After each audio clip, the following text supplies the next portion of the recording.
We're taking a trip back in time on this throwback consumer goods edition of Industry Focus.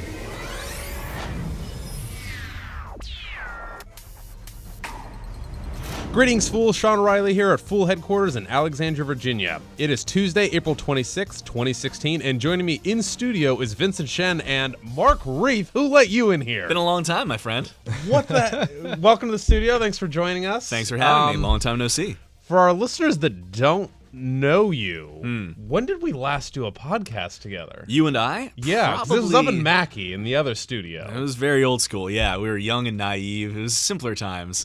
Probably We almost put a on year blazers ago. like We jerks. tried to look good, and now we just don't even bother. It was different times. But yeah, it was almost a year ago. So I'm happy to be back. Get the dynamic duo back together. Get to hang out with Vinny for the first time in a while. It's great. Yeah, had you met Vince before this show? I've heard of him, and I've absolutely seen some of the industry focuses that you guys have done. They've been spectacular. So like I said, I'm looking forward to working with you, man. It's going to be fun. So I guess I would say the theme of the show is we're going to go take a trip back in time and kind of update the audience on the stuff that you and I were talking about all the time back in the CG. But what did we call it back then? I don't even remember. It was a consumer goods countdown. There were different names for it over the years. Again, simpler times. All this before I had even joined the Motley Fool. Right. Yeah. You weren't missing much. Let's be real. How many? Because we would just throw those up on Yahoo, and this was not our podcast. Never made it to. No, I think the majority of the views were my mom. That's and good. That was about it. So. Oh, look at my Mark. He's Is so that cute. your my mom impersonation? I don't know. I'm a little offended, but let's keep going. All right, you do an impression of your. I'm kidding. Nope. So first and foremost, the topic that we always found ourselves talking about was, of course, restaurants. Specifically, we'll hit up McDonald's here in a second, but Chipotle. And back when we did our little deal,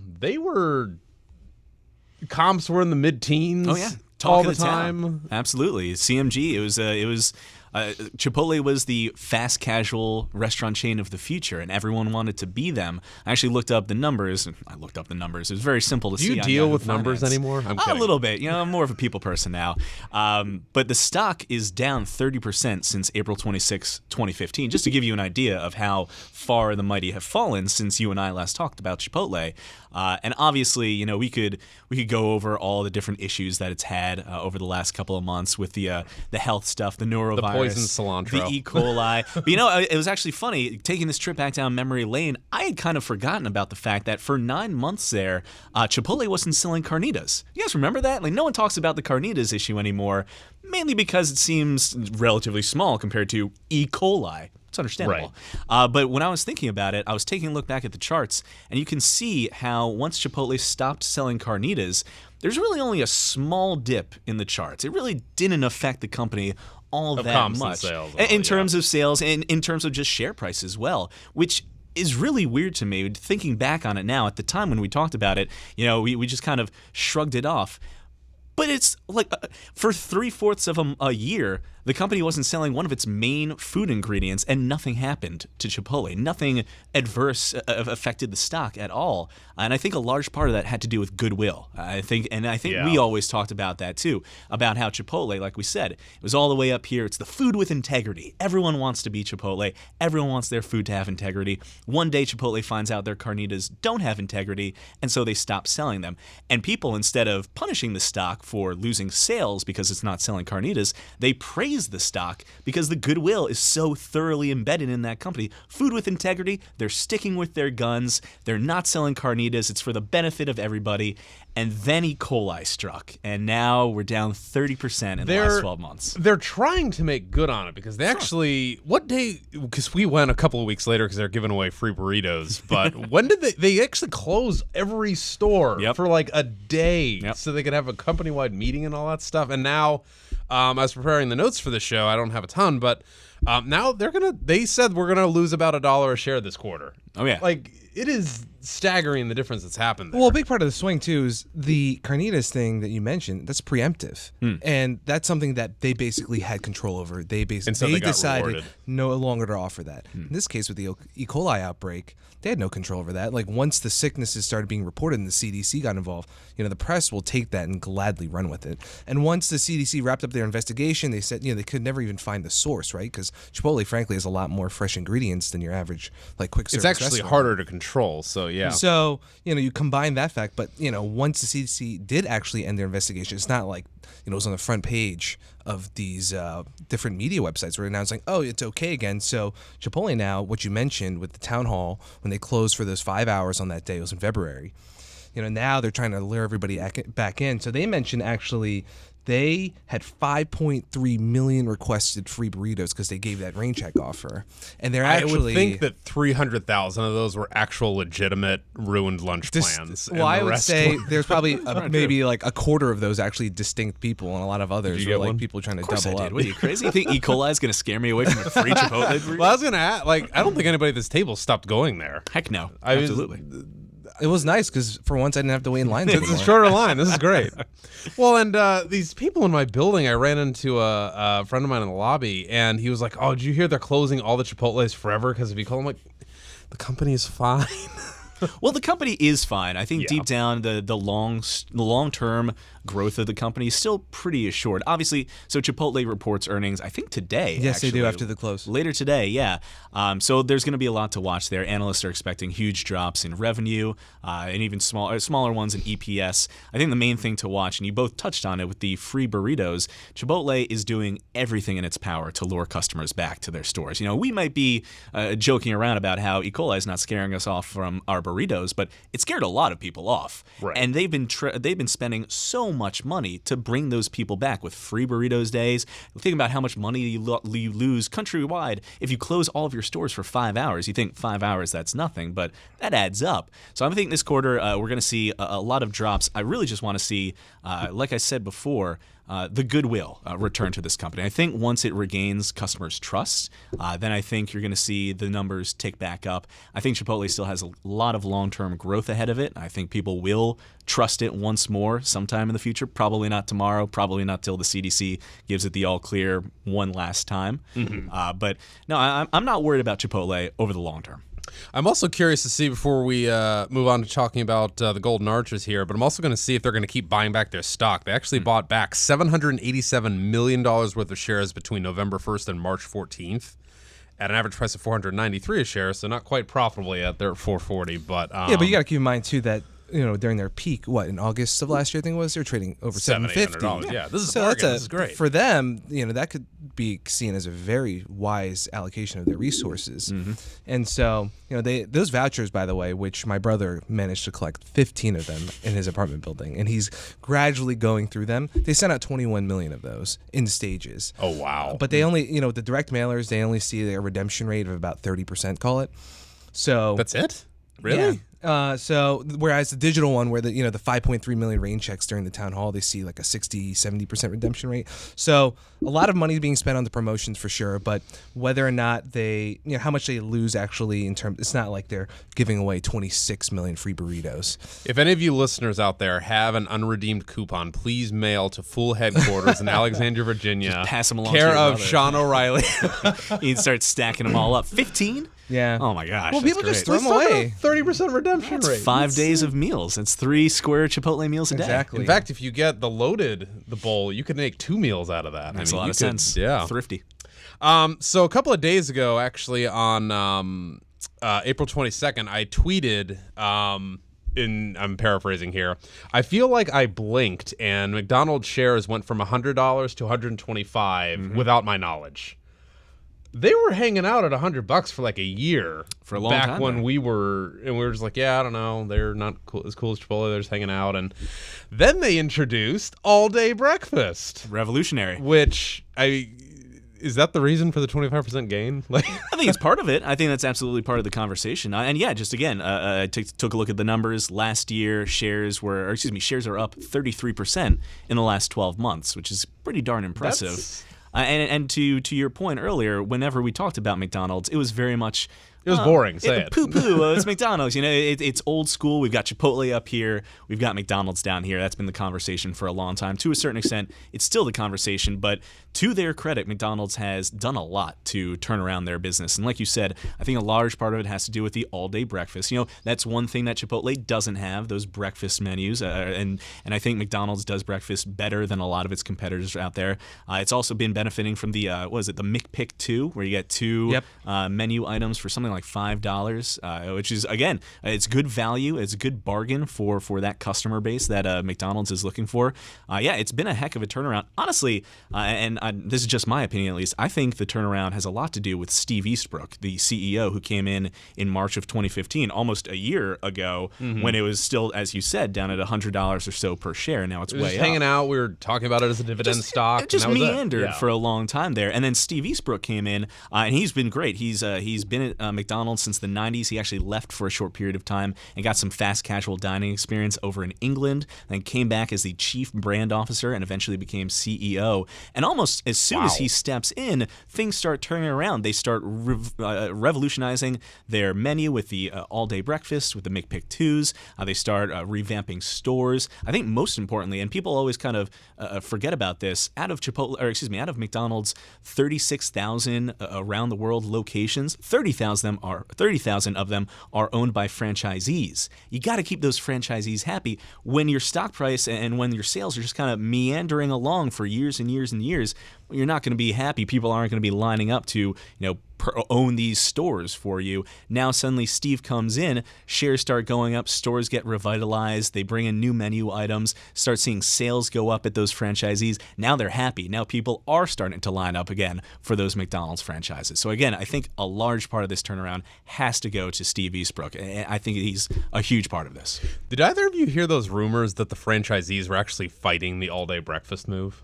No, tell me more. It was just there was a rumor, and I suspect it was because of like supply chain inventory management. Like, okay, how many Egg McMuffins do we keep on the shelf at 4 p.m.? Like, Sure. what are we gonna do here? But I bet they're happy now. Well, it comes down to the fact that when you add you add basically a whole day part to the menu, and you have to serve that all day. You'll have so much grill space. Yeah. And when you add those products, it makes it much more complicated. And that's that's absolutely what happened with the franchisees. Frustrated, but once they saw the benefit of the increased foot traffic and the fact that the McPick 2 promotion, for example, they hit that on 2 tiers.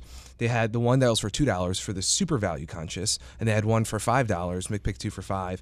And management has talked about how they're seeing that being able to essentially appeal to two groups where some people will go in and split that, so it's still a really great value for them, but it's still in step essentially with very similar promotions from Wendy's and Burger King where they're doing these value meals again.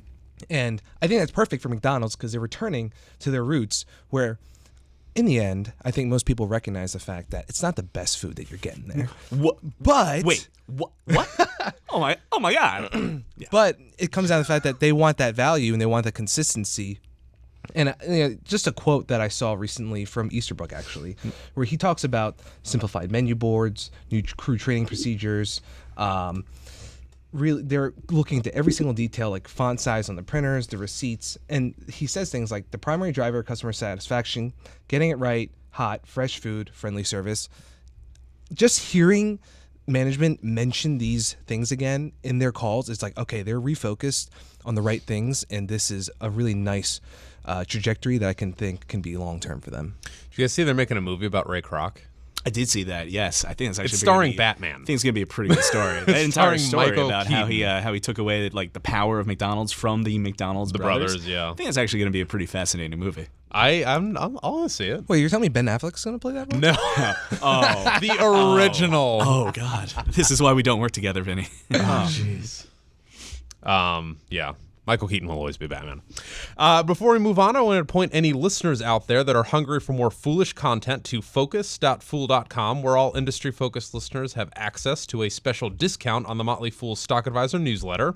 The discount works out to $129 for a full 2-year subscription. Once again, that is focus.fool.com. All right, so, Mark, you get to pick. We're going to talk about clothing now. Clothing. You want to talk about everybody's favorite yoga wear retailer, Lululemon, or Under Armour first?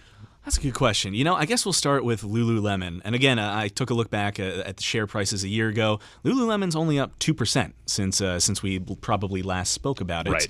And the conversation was always, the conversation for a long time with Lululemon was troubles with the management Pilling. for a little while. Pilling, for instance, was also a problem. A year ago or so, those problems had kind of been pushed to the side, and Lululemon was still doing what they usually do. And to their credit, revenues are up 15%, net income's up 11%. 4% as of their last quarterly filings.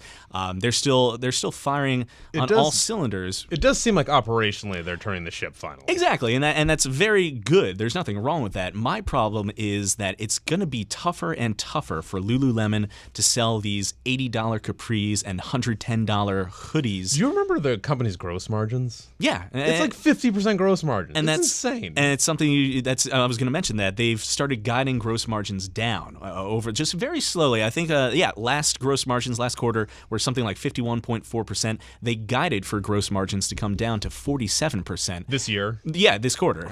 Year over year. And that's a small amount in the long scheme of things, I suppose. And like you said, 51, that's pretty good. But it's indicative to me that their gross margins are going to start to, at least in my mind, slowly come down as more and more competitors enter this market. A year ago, if we talked about athleisure or whatever the kids are calling it these days, we probably just talked about Lululemon, maybe Gap with Gap's their Athleta stores. Yeah, sure. And that was kind of it. And that was kind of it, exactly. Yeah. Now, if we're going to have a conversation about Lululemon, a lot of other companies have to enter that conversation. Nike is coming at the athleisure wear angle from the sports angle. Under Armour, which we're going to talk about in just a second. Same thing. Just thinking, since we last did our last show together, mall in hometown in the Midwest, huge Under Armour store just opened up. Shoes, yoga pants, shirt. I mean, huge store. I'm like, oh man, like.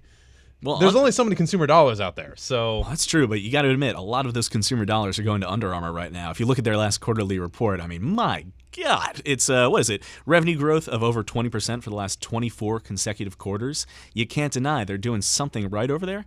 But again, Under Armour is almost in the same position as Lululemon. I think Lululemon is a little bit worse off because their niche is so much nichier in that it's not just leisure wear, it's also mainly women's leisure wear, whereas Under Armour can kind of expand out of its niche a little bit easier in my mind at least. But again, there's just so much competition coming into this market now where we're starting to see a lot of saturation. If you look at actually Under Armour's pricing over the last couple of quarters, Morgan Stanley analyst named Jay Soul pointed out in a report recently that Under Armour has seen declines in the average selling price of the company's apparel for the last 6 quarters, which again, it's almost like that Lululemon guiding down their gross margins just a little bit. Everyone's focused on the big numbers. The revenue is outstanding. The EPS is great. And sure, that's all fine. But there are little hints here that the saturation is starting to affect these companies. Under Armour's bringing prices down. Lululemon's gross margins are starting to get hit just a little bit.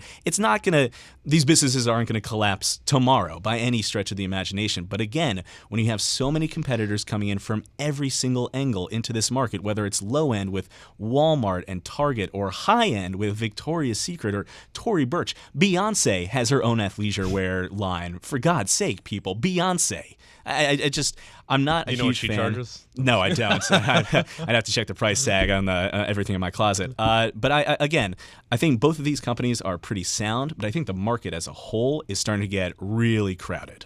Well, not only that, but Lululemon's having to go to different segments for growth. The fastest growing segment for Lululemon in the quarter they just reported was menswear. Right. So my question was, does anybody here own a shirt from Lululemon? No? No, and Didn't think so. That kind of goes to the point I was trying to make earlier, though, how Lululemon's kind of backed into this corner with their niche. It is very much a women's brand for leisure wear. And you're right, they are trying to grow out of that into menswear. And again, to their credit, their online sales have been ticking up pretty consistently over the last couple of quarters. Like, they're doing things right, but it's tough to have that conversation. I'm not going to walk into a Lululemon on my own and buy sweatpants there. That's just, it's not. Girlfriend's going to have to drag you in It's there. not my brand. It is my girlfriend's brand or your wife's brand or your daughter's brand, whatever. And as for Under Armour, they don't really have that. They have that sort of leisure wear as a sports sort of market, and they actually have so much more room to grow in several markets. Like their footwear has been outstanding for Under Armour these last couple of quarters. We got Stephen Curry,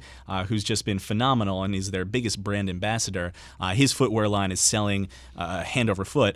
Their footwear segment grew 64% year over year this past year. They've got new launches of smart running shoes, new golf shoes with Jordan Spieth as their spokesperson. So I think Under Armour, like I said before, has a lot of different directions it can grow. Lululemon, not nearly as many, and that worries me. Yeah, so in their latest report, Vince, I'd love to get your thoughts on this. They said they want to double sales by 2020. My eyebrows popped at that. Mark here's not buying it. I mean, they can maybe sell to a bunch of men. Like, is this possible? They Okay. want to double sales by opening stores and stuff. Yeah, by but keeping 2020. in mind what you guys said in terms of the market being really crowded, I will not deny that, especially in the athleisure segment, within, call it sporting apparel overall. Definitely getting very crowded. I understand that. But Lululemon's footprint is still quite small, 350 stores. And mostly concentrated in the U.S. at that. Right. They're seeing, you mentioned men's growth as being a big driver for them, but also international growth is a big driver for them. So I think that's very ambitious on their part. But at the same time, there's also some longer term trends, like in terms of demographics that are benefiting them as well. So Morgan Stanley, again, had this report talking about just sporting retail, about how the fact that in North America, for example, high school sports participation is up 10% or from 25% to 35% over the past 35 years, and especially with girls, which benefits Lululemon, participation's doubled from 17% to 30% over the same period. Then you keep in mind the fact that U.S. professional sports leagues, their studies say that interest in their product, their sports, is very much tied to the fact that the consumers participate when they were younger. So that kind of doubles up, right, as it goes through time. Yeah. And Latin America, super low penetration. So does that benefit an Under Armour more so? Probably, because the premium prices aren't going to work as well in some of these emerging markets. Right. But overall, I think that with China, for example, another big growth area for both of these companies, and the fact that the government there is actually pushing its citizens into healthier lifestyles and to be active, because they basically want a next generation of highly competitive athletes to participate in. Are they actually telling them to work out? They're scary. very much pushing them. Big to a Brother's healthier telling you to lifestyle. work out. And I don't think that's the worst thing in the world. I think Yeah. So, that is a nice push to have when basically you think about basketball. The number of people who play basketball in China is absurd per day. It's hundreds of millions. So when you have a market that size, I see the competition, of course, just being the fact that the market is so strong that people want to get into this business. Cool. All right. Well, Mark, thank you for joining us. We'll have to have you back. Yeah, I knocked it out of the park. You guys should definitely have me back. And he's so humble, ladies and gentlemen. I was happy to be here. Thanks for having me, guys. Yeah, thank you. And if you're a loyal listener and have questions or comments, we would love to hear from you. Just email us at industryfocus@fool.com. Again, that's industryfocus@fool.com. And as always, people in this program may have interest in the stocks they talk about, and the Motley Fool may have formal recommendations for or against those stocks, so don't buy or sell anything based solely on what you hear on this program. For Vincent Shen and Mark Reith, I am Sean O'Reilly. Thanks for listening, and Fool on.